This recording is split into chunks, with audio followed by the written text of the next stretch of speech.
I'm your host, Amitoj, and this is We Went to Miami.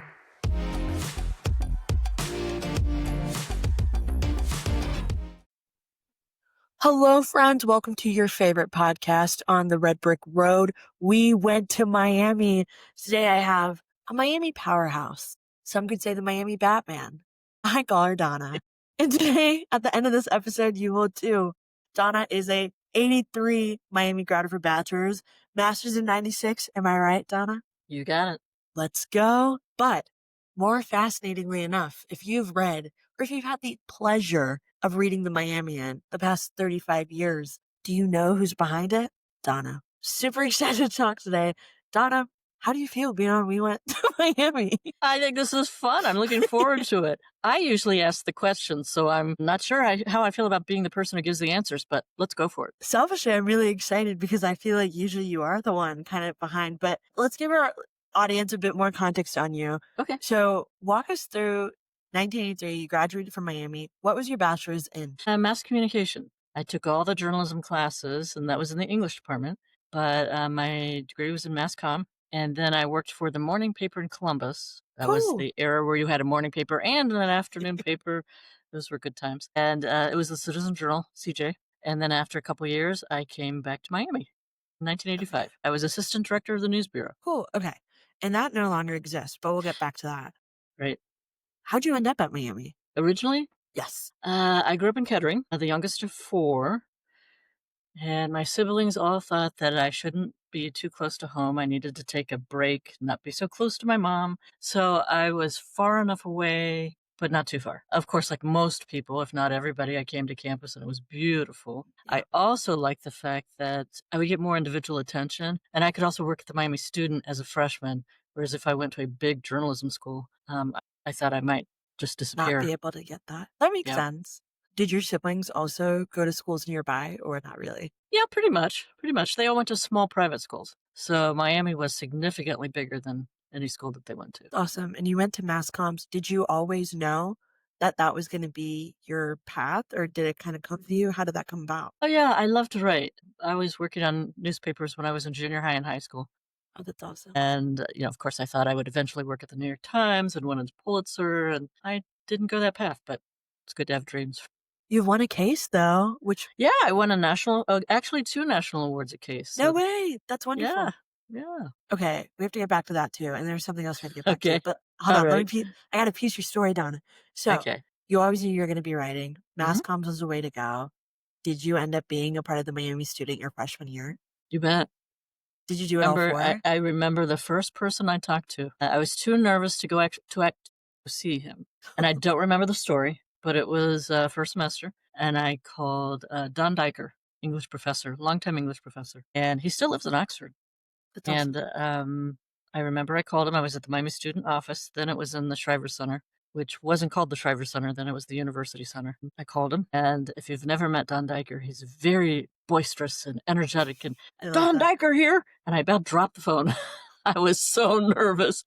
But I made it. I made it through. So, yeah, I worked at the Student all 4 years, and I became an editor, and not the editor, but a features editor, and worked with people. So that was fun. And I know some people get categories that they stick with when writing. Did you have a category or a niche, or was it anything and everything? I think in the beginning it was a little bit of everything. I was also a stringer for the Dayton Daily News. Cool. So that was good experience, too. So that was anything and everything on campus. And I would call it in at night to a machine, and they would transcribe it in the morning. But I liked features more than anything else. Although my first job at the CJ in Columbus, I had to do backup cop shop, but I didn't really. It was like, please don't let me see a murder. Please don't let me see a murder, which is probably not the thing to say when you're a reporter. But okay, wait. So you said you'd call it in, they'd transcribe it. Mm-hmm. What do you mean by that? Well, so I would cover a story, or I would go to a lecture. This was while I was an undergrad. And then I'd go back to my dorm room.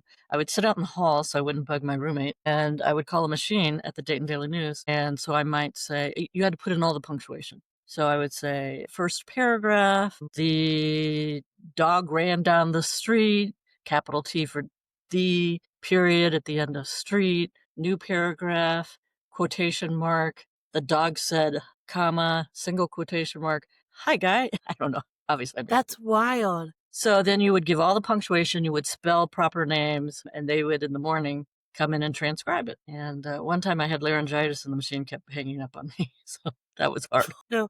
And so this is a really naive question. Was email not an option at that point? Um, no, we didn't have Okay. computers then, so That's crazy, Donna. yeah, Oh my gosh. yeah. We're talking 1980, well, that was 1979, 1980. No, Okay. I was thrilled that my roommate had an electric typewriter with, a ribbon that you could stick in with correcting type.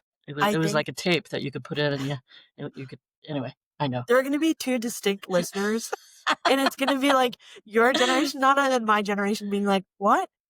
No computers.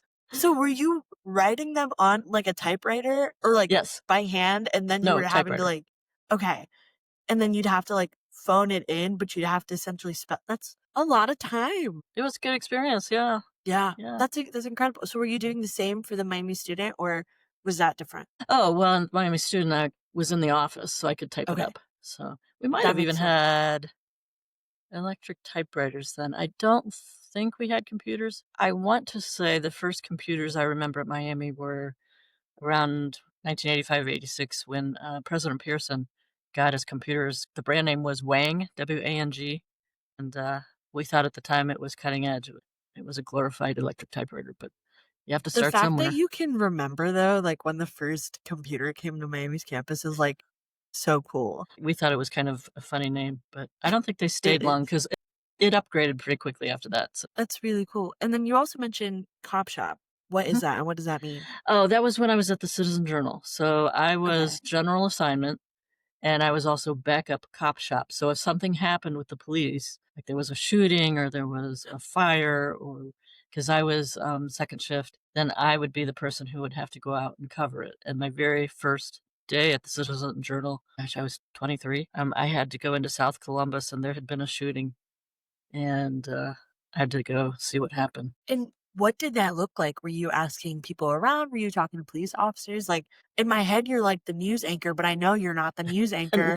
No, no, you're the reporter, right? So Yeah. you got the notebook and the pen, and you're taking notes, and you're talking to the police, and you're talking to people around and asked what happened, and depending on the story, on that particular story, I didn't, but sometimes you might actually knock on the door and ask a very lame question like, "Hi, you just got out of prison for killing your best friend. How do you feel?" So it's like, "Okay." It's like, "Please don't hit me for asking you." So, anyway. So interesting. And so you were in the streets of Columbus, Ohio, covering shootings and police stuff. Well, And as then backup, I was general okay, assignment, so I might go to a city council meeting in all the suburbs. got it. So, I might do city council in Hilliard, or there might just be a general news story. I think a couple times I went to the governor's house and Oh, covered cool. events or found features to cover, and so it was really great experience for to be on a daily for somebody who's 23 years old. That's awesome. And so you Mhm. went from doing that to somehow, some way ending back home to Oxford, Ohio. How did that happen? Well, the Citizen Journal, I went there knowing that it had a joint operating agreement with the dispatch, which Okay. meant the dispatch owned everything. We were in the dispatch building, they owned the presses. The only thing they didn't own was the editorial staff. And in 2 years, the contract was going to expire, and they were not going to renew it because they wanted to be the morning paper. So that Mhm. would be the end of my job.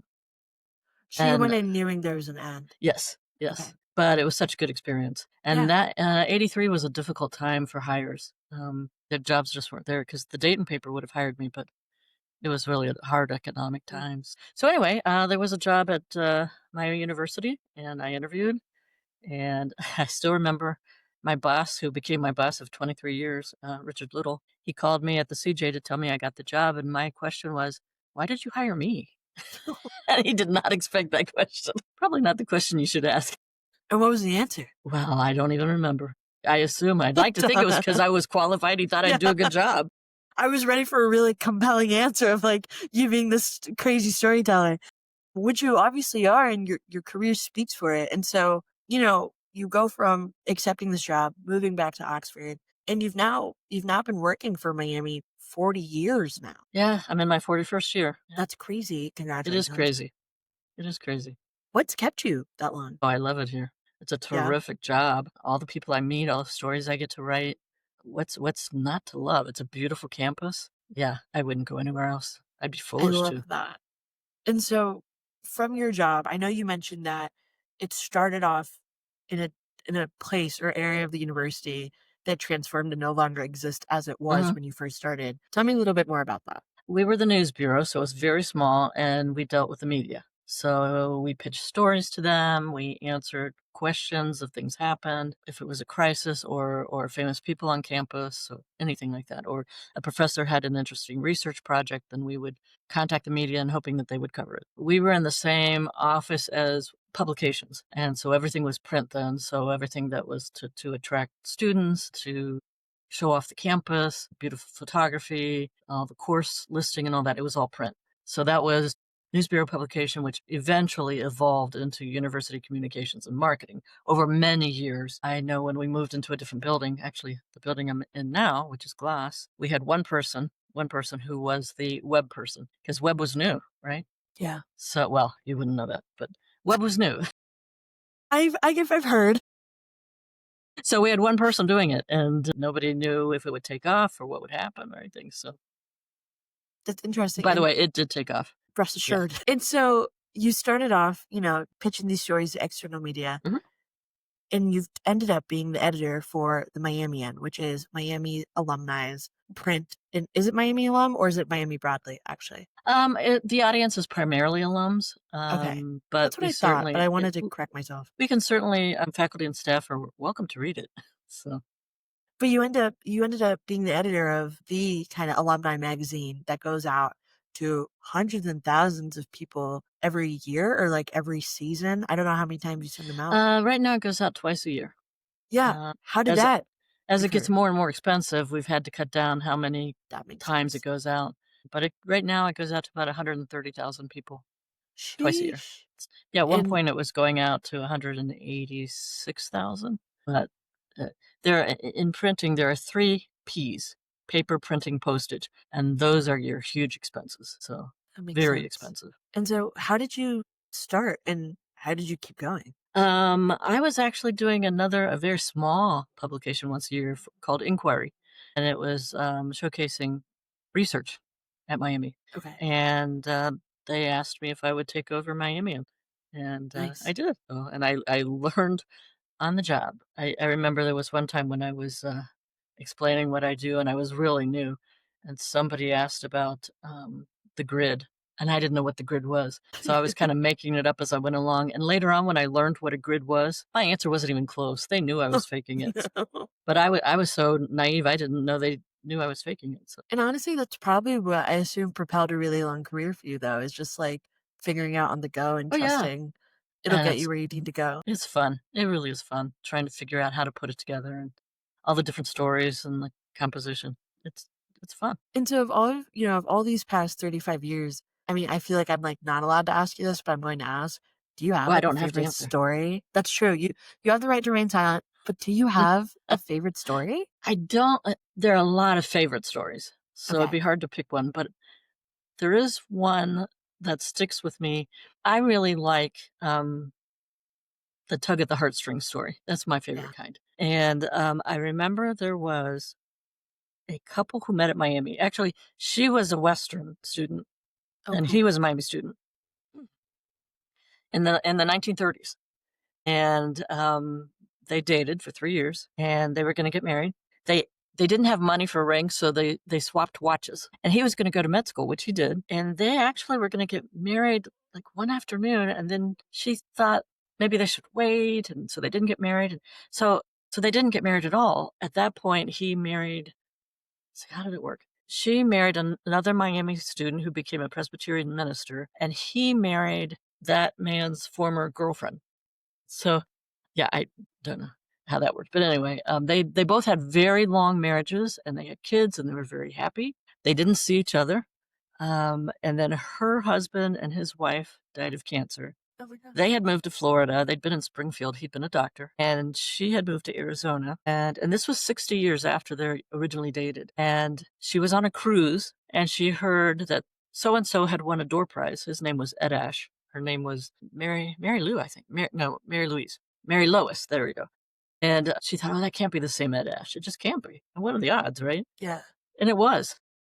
No And way. so they started having lunch together and dinner. By the end of the cruise, 10 days later, they decided to get married 60 years after they had quit That's dating. So crazy. that's one of those things that I just thought was so sweet. So Yeah. I How remember do that one. you find these people? Well, a lot of times people find me or I somebody love that. else. Like I did a story in the last magazine about a Miami merger where he was in a terrible accident in Las Vegas. And the good news is he recovered and they didn't expect him to. But his father reached out to me and told me the story. So I just followed up and I thought it was a terrific, really encouraging story that, again, pulls at the heartstrings. I love that. And you've mentioned you've gotten 2 national awards during, your time writing and editing The Miamian. What were the 2 stories? Or the The 2 one award awards? was actually for most improved publication, so that was the entire Wow. publication. And then the other one was more recently. I had been working on a different I write an editor's note, and some people in alumni magazines don't think you should do editor's notes, and I agree, if you're just repeating the content of the magazine, don't do it. But you have a contents page, so don't repeat it. But if you have a story, I always try to tell a story that's kind of in between the lines that you're not gonna read elsewhere about somebody in the magazine. Sometimes it's funny, sometimes I hope it's poignant. But this I've been working on a story for 2 or 3 days, and it just was not happening. And after a while, you think, if you're working that hard at something and you can't make it work, try something else. So anyway, I started the person behind me, a designer, is 23. She was 23 at the time. She's 24 now. And terrific to work with. We get along great, but her vocabulary is different than mine. So Yeah. sometimes I'll use words she doesn't know and she'll use words I don't know. I don't know, like Riz. So I told her, okay, tell me all the words you use and explain them to me. And she would explain them. And I'd just go, I don't get it. I don't get it. So that's what Yeah. the column was about, trying to communicate when you're different generations and basically you can still get along and get along well. So that was the column. And And did you that got an award, a That's national award. incredible. And when you put that out there, were you like, "This is a piece that's gonna get a case," or, like, did you know? Were you No, shocked? no, I never write for the awards. I write for the audience. I write for me and the audience. If you write something that you're bored with, then don't put it out there because they're going to be bored too. Or I used to have an editor who would say, if you're writing something but you don't understand it, it's really obvious, and, and they're not going to understand it either. So no, I write it for me and I write it for the audience. Of course, I was pleased. I was Of course. thrilled. So Yeah. she was Uh, too, and our no, it mother was so and our fun. mothers. I graduated with Cassidy, and so seeing that was awesome because I was Yeah, like, "This would happen to both of you," which I'm really excited it did. thanks. Absolutely, but, thinking bird's eye view here, you've essentially had a front row seat to decades of Miami history, and I know there are That no really makes me favorites. feel old. No, not at all, not at all, but, through you just living your life in tandem with the university growing, is there a moment or an era that you've felt privileged to cover through Miami's growth these few years? Well, the bicentennial was a big event, 9. So that I felt really fortunate to be here then. Obviously, you don't celebrate that more than once, so that was fun, and that was really poignant, so I was pleased to be here for that. And every time we get a new president, that's a big event for a university. Yeah. When the president interviews and then is accepted and you get to know the person and have the inauguration, that's a huge event. I feel really honored to have known quite a few Miami presidents. And when you talk about covering the bicentennial, for those of us who maybe weren't around to celebrate it, tell People us in more. my office will go, "I wasn't even born then." Okay, they were born then, but Maybe we're 8 or 9 during Tell us about that. What did it look like, and why was it so special, besides the event itself? well, there were several events, many events, but it all came down to, I guess I'm gonna call it a convocation, and universities are fun when they do the full pomp and circumstance. So the faculty are dressed in their full regalia, and if you've never seen that, you should see it at least once. It's just fun to see them all lined up and coming in and proceeding, and it was at Millette, which, by the way, is 2 L's and 2 T's. People misspell that all the time, it drives me crazy. But depending on who misspelled it, I will correct them or not. Good I try call. really hard not to correct grammar if I can help it, but sometimes. Anyway, it was at Millette, and it was just a big, bold, beautiful ceremony, and everybody had a good time. I love that. You mentioned kinda like the platform party. coming through for convocation, I got to, when I was on the board of trustees as a student, I got to do it, and it was terrifying, but also like weirdly like so fun and cool. And like there's just something in the air Oh, during yeah. that, like I Yeah. don't know how to describe. Also, it's neat because a lot of them just happen to not always be Miami grads. You see other schools represented as they all walk down. I don't know, it just brings awards to you that like when you mention it, like I envisioned being back there, and I was like, no, that is a magical moment. Yeah. I love that that's like part of like the magic of the bicentennial for you as well. That was the first time, the students wore red robes. We'd always worn black robes. Interesting. So Yeah. that was the start of that tradition of red robes. That is so cool.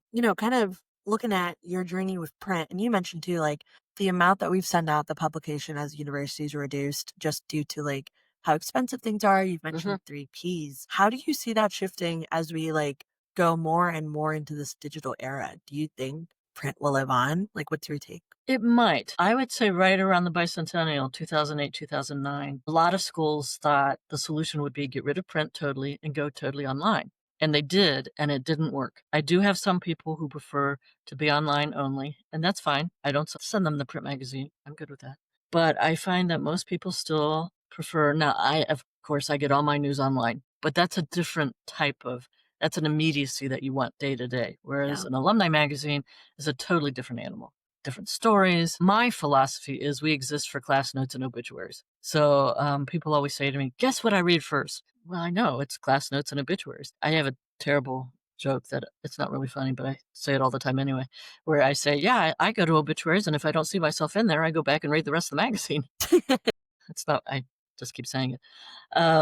But so that's why we exist in my mind. Now, there are some alumni magazines that don't run class notes or obituaries anymore, but I hope we never do that because I think that is our anchor. And I don't think you can assume that people want to read the rest of the magazine. We obviously try to provide enough material that they will. I hope there's at least one article that pulls them in and they want to read it. But 2008, 2009, people went online, but the readers didn't go online. They didn't follow us online. And I also find that people, and this happens all the time, if they're in the magazine, they want a print copy. Oh And I yeah. think it's especially Trust.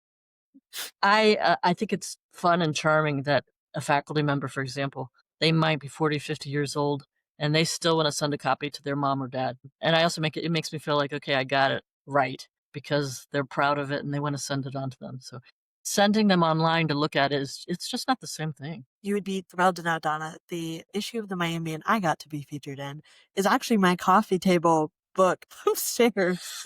And so it's literally like there. And then for our viewers, this is a really random story, but my senior year, Donna covered a speech I had done about scholarships and how my scholarship like impacted my life. Great feel good story. Very sweet of Donna to even include it. But what I did not know is that the cover of the magazine, which I'm in like a corner in the bottom of, ended up being on a puzzle, which is That's right. bizarre. And then I didn't, but here's the thing, it was like a Move in Miami puzzle, and I did not donate enough to receive the Oh, puzzle. how funny. So I didn't know I was like on this puzzle getting sent out until my friends were There you go. like, Can you see hey, it? It's wait, no, really out you of focus. froze up, Donna. Oh, did I? Oh, okay. Yeah. Just your Here you camera go. though. Your audio's good. Can you see it? Oh, there it is. Yep, there it is. Let's see. Where are you? But now you're out of focus. I'm on the Oh, other well. side. Yep, Yeah, sorry. that's so Oh, there funny you you go. had it. There you go. That's crazy you had that readily available. I have I keep like I have all the issues back to 2013 right That's within awesome. reach. But yeah, so that ended up on On a getting set up puzzle. as puzzle. And then I Yeah. had to email Kim and I was like, Kim, my mom wants a puzzle. Can I get one? So now I have two in my house, one for my mom, one for me. I've yet to do it, but it's nice on the plastic. I've got it. That's But to fun. your point, it's different. And seeing it in print is such a different feeling. And how cool, that you get to kind Yeah. of provide that to people. Yep.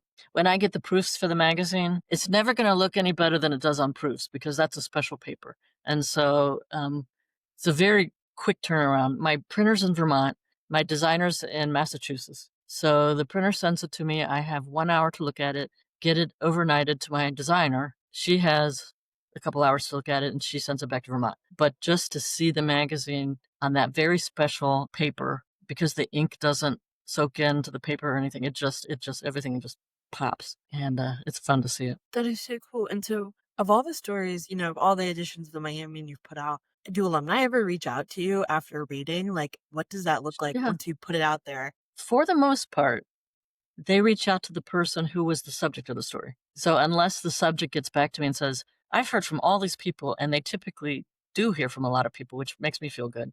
Every once in a while, I do get I get a very nice note from the subject of the article. I shouldn't say every once in a while. They often do that. The readers usually get in touch with me if they're not happy.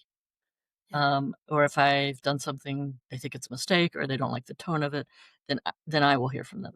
that's so. And if we think about the Miamian in the next 35 years of it, what's like the hope and dream for it on your end? Well, I'm partial to print, so Yeah, I think online is fine. We do online, and thanks to Cassidy. She will take everything that I send to the printer and transpose it or whatever you do, it's magic, to put it online. So I still think we should have it online, but of print's near and dear to my heart, so I hope it stays in print in some form. absolutely. And do you see the magazine format changing at all moving forward or Oh, staying? we redesign it. In fact, in 2013, we had a major redo because we had been doing a really cheap paper, although it was better than the paper previously. So we got a better paper and we did a total redesign and we started putting in departments and departments that would stay in the same place because we had been moving them around before, and that frustrates readers. So I'm sure it will be redesigned again, and the next editor will have a totally different voice. And one of the, I think, don't tell anybody this. One of the things I think the advantages of being here this long is I have a lot of freedom, Yeah, and that's the awesome. next person may not have the same freedom. So That makes sense. And so, I feel like you kind of opened the door here for that. If you aren't doing the Miamian or, whatever's next for Donna, what would that look like, you think? Do you think yeah, you'd still be storytelling? always, you always tell Yeah. stories. They may not be printed, but in fact, I was with my sister-in-law this weekend and she gave me a whole bunch of letters. And I've written columns about this a couple times. When I was in college, I'm the youngest of four, and when all of us were in college, my dad would write letters to us. Nice. But he was corny as all get out. So, so his letters would sometimes tell serious things, or you'd find out what was going on. Most of the time, they were just silly. But he would always end with a PS that asked for money. He never asked the same way. The first column I wrote about him was I put a headline of "P.S. Send money, honey." So I kept all his letters, and my sister-in-law gave me she has boxes of letters that my brother saved, but she gave me several more, and she says I want you to work on a book. So maybe I'll work on a book at some point. That's so cool. And have you Yeah. ever published your own book or like Oh any like no, solo work now? That no, surprises me. that would I don't know if I have enough gumption, as my dad would say, I to think you do have that. plenty of gumption with 35 years of editions, Donna. That's awesome. And so, your current your current 9 to 5, if we want to call it that, is the Miami. What's life outside of Miami University look like for you right now? Or is there a life outside of Miami Of University? course there is, yeah. Well, I love working and living in Oxford. I go to the lecture series and concerts and different events. But, what else? Why am I asking myself this? I know what else. I play in the bell choir. That's So so as cool. I like to say, I play A flat, B, and B flat sometimes, and sometimes when there's a silence, I go, "That was me. I forgot. I missed it." I'm also in a music club, so I'm now the president. I'm not really bragging. I figure as long as I'm the president, Okay. I don't have to perform because I don't really like to perform the music, so I'll just do the administrative stuff. And then I'm also in a local PEO chapter, which is a women's philanthropy to raise money for scholarships. That's wonderful. So, booked and busy is what I'm gathering. Enough, busy enough. For our listeners, you mentioned you go to the concerts. Mhm. I have to ask, were you at the Young Gravy concert in 2023 on campus? I was not. I Okay. find at this point, the concerts and the lecturers are keeping me younger. Actually, what Yeah. I do is I turn around to Cassidy and go, "Who is that? I have no idea." So then she'll fill me in on who those people are, and I'll go to the concert or the lecture, and I'll sit there and be clueless, and everybody's doing what you do at lectures and concerts, and I'm sitting there trying to figure out what's going on. So I I heard assume you went to that? I was at Young Gravy. I was sad though because apparently the baby was at Brick Street earlier this week for a concert. Yeah. I don't know if that got back to you or not. Brick Street has some pretty good concerts. It's They amazing what they do, have, so actually. yeah. Well, see, when I was in school, we got some pretty big names at Millette. I know Bruce Springsteen came. That's Chicago awesome. came, Barry Manilow came.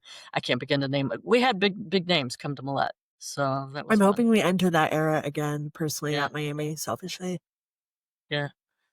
But usually what I do is kind of a Miami rapid fire at the end of these. And so maybe your answers won't be the same. Yeah, because So I I'll live here, tweak. so you can't ask me. Yeah. On one of those, he couldn't remember any of the restaurants, and I kept saying, um, Oh, that's the Spotify SDS." comments were going Yeah. crazy. They're Yeah, like, that's this is what it is. SDS. It's like a turkey gobbler. SDS, SDS. Yes, yelling at the screen. No, and I was no help. I was like, I don't know. Yeah, I know. It's like, what? You're in Oxford. How do you not know this? I commuted, so it's like I only knew so Okay. much. All right. Um, Okay, so I I was give you like, that. is that bagel and deli? And he was like, no. No, turkey gobbler, SDS. But I will. So I'll But I tweak. will give you grace. Yeah, I'll tweak for you. I'll tweak for you. If you could time travel to any Miami year, Phew. one, what year would it be? And two, what would you be doing? I would go to 1824 because that was the start of classes here at Miami. Okay. And we apparently cannot agree if it was on November 1st or another day in November. So I want to actually confirm what day classes started at Miami. How Donna, do you that's a not crazy know answer. this? How do you not know this? So yes, I would be in class. Although I wouldn't get in because it was an all male college. You'd be undercover though, like a Yeah, Mulan moment, right, perhaps. yeah. First of all, that was so quick. Second of all, I did not expect you to say that. Keep them I guessing. also didn't realize there was like a discrepancy of like when we started having classes. Well, that is one of the things I love Miami history. And for example, they're going to celebrate the 100th year of Irving, and so they were going to throw in Elliott Hall too as the 100th year. And it's like, the sign may say 100 years, but that's wrong.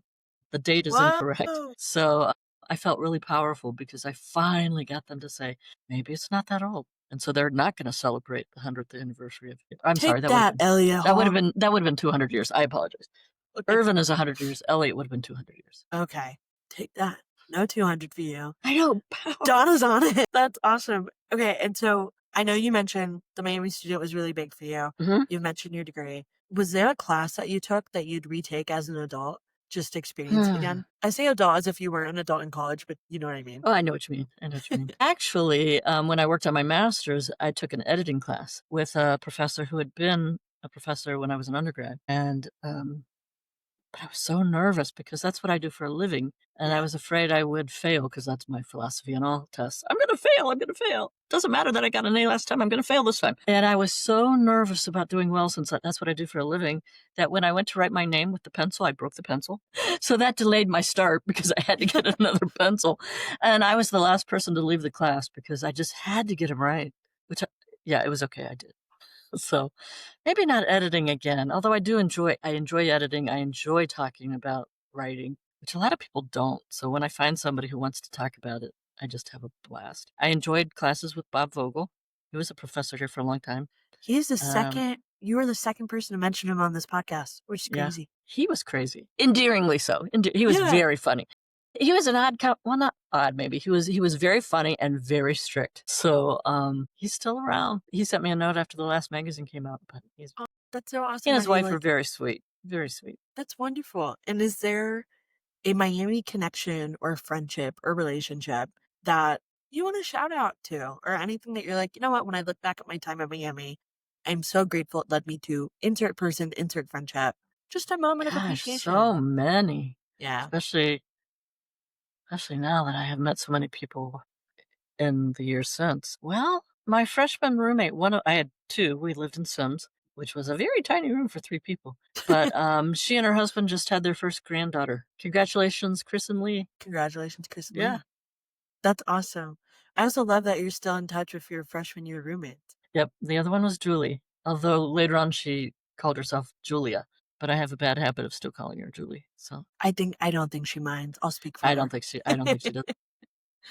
And as we look at our listeners and we look through your journey and everything we've talked about, you mentioned early on in our conversation that the year you graduated and you started working was also a tough just job market year.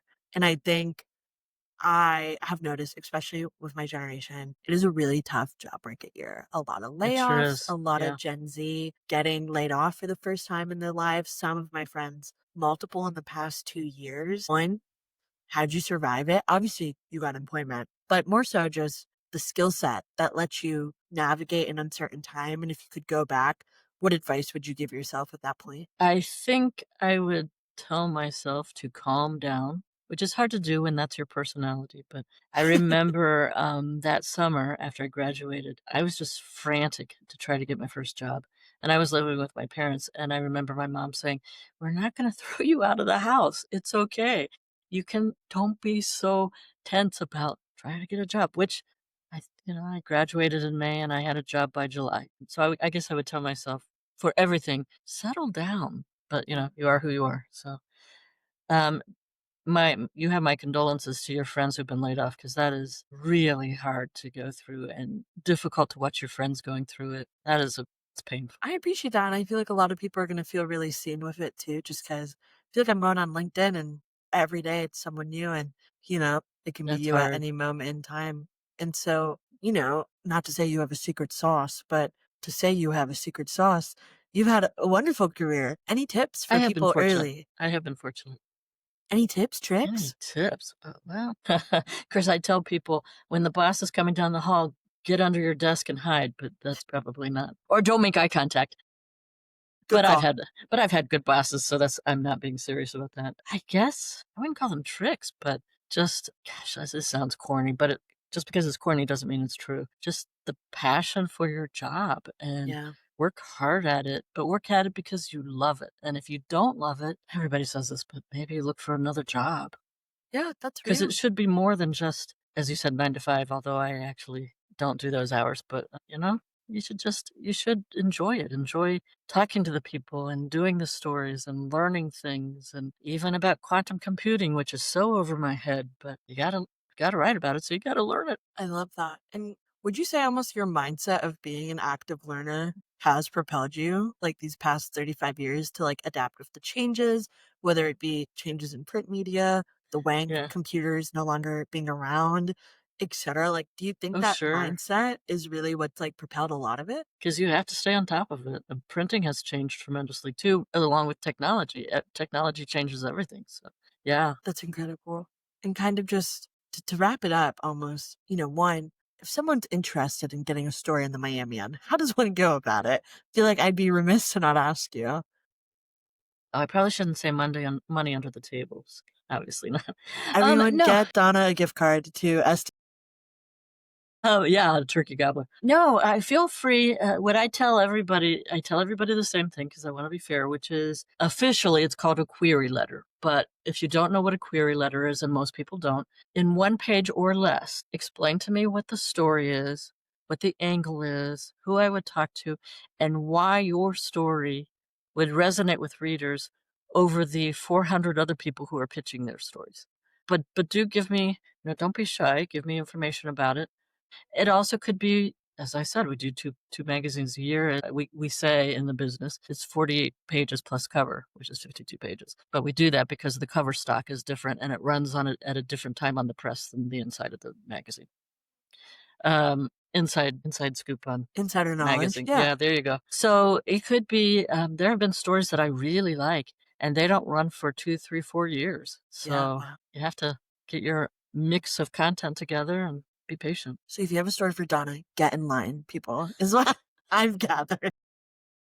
But do send me, the information, but don't send me 6 pages, a One page or summary of less, it. people. Yeah, please, please. More is That's not better. no, especially on this area. If people want to just stay connected with you, Donna, they want to know what's happening. They want to know when your book's coming out. How can they stay connected with you? I don't do a lot of social media, so I suppose they just have to read the magazine and see if I said something in the editor's note. 100%. Okay. I love mysterious, Donna. I like it. Halloween's coming up. Well, is there anything that you feel like you were like, I really was hoping we chat about this that we didn't today? That's funny, that's always my last question. Is there a question nobody's asked you that you would like to answer? I have 2 final questions, it's that one or what haven't I asked that you would like to talk about? The best to end the conversation. I think we've, probably done well enough. Well, thank you so much, A, Thank for you. coming on.